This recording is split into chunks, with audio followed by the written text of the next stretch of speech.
নমস্কার, কেমন আছেন সবাই? মানসীর দিনলিপির নতুন একটি ব্লগে আপনাকে স্বাগত জানাই। আজকে একটু অন্যরকমভাবে মুরগির মাংস রান্না করব। সেই মতন এখানে আমি কিছুটা মাংস নিয়েছি। এখানে নিয়েছি কিছু গোটা মশলা, এই যেমন বেশ খানিকটা গোলমরিচ, এলাচ, লবঙ্গ, দারচিনি, জায়ফল আর জয়িত্রী।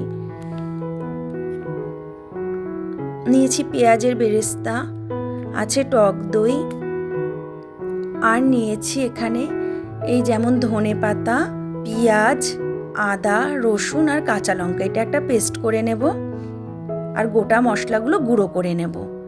মাংসের ম্যারিনেশনের পালা।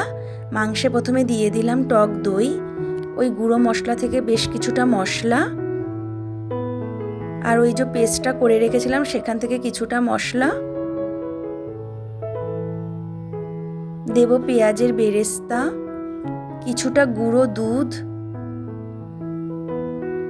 দিয়ে দেবো, পরিমাণ মতো নুন, আর দেব একটু সাদা তেল দিয়ে খুব ভালো করে মেখে এটা আমি কিছুক্ষণের জন্য রেখে দেব।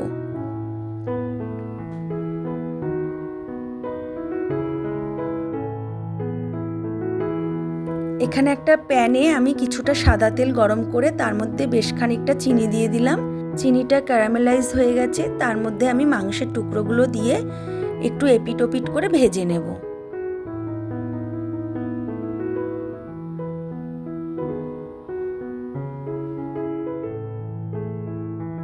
মাংসটা খুব ভালো করে ভেজে নিয়েছি।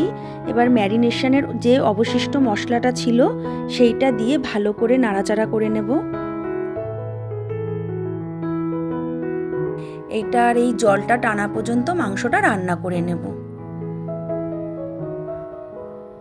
জলটা প্রায় টেনে গেছে আর মাংস থেকে তেলও ছেড়ে এসেছে। রান্নাটা আমার কমপ্লিট হয়ে গেছে। এবার নামানোর আগে দিয়ে দিলাম বেশ কিছুটা ধনেপাতা, দিয়ে দেব কাঁচা লঙ্কা কুচি, আর দেব কিছুটা গুঁড়ো মশলা, আর সবশেষে দিয়ে দেব একটু পেঁয়াজের বেরেস্তা, আর দেব একটু গুঁড়ো দুধ দিয়ে আমি গ্যাসটা নিভিয়ে এটা বেশ কিছুক্ষণের জন্য চাপা ঢাকা দিয়ে রাখবো। গুঁড়ো দুধ দিয়ে রান্না করাতে মাংসের এই স্বাদটাকে আরও দ্বিগুণ বাড়িয়ে দিয়েছে। চলুন এবার ঢাকনাটা খোলা যাক।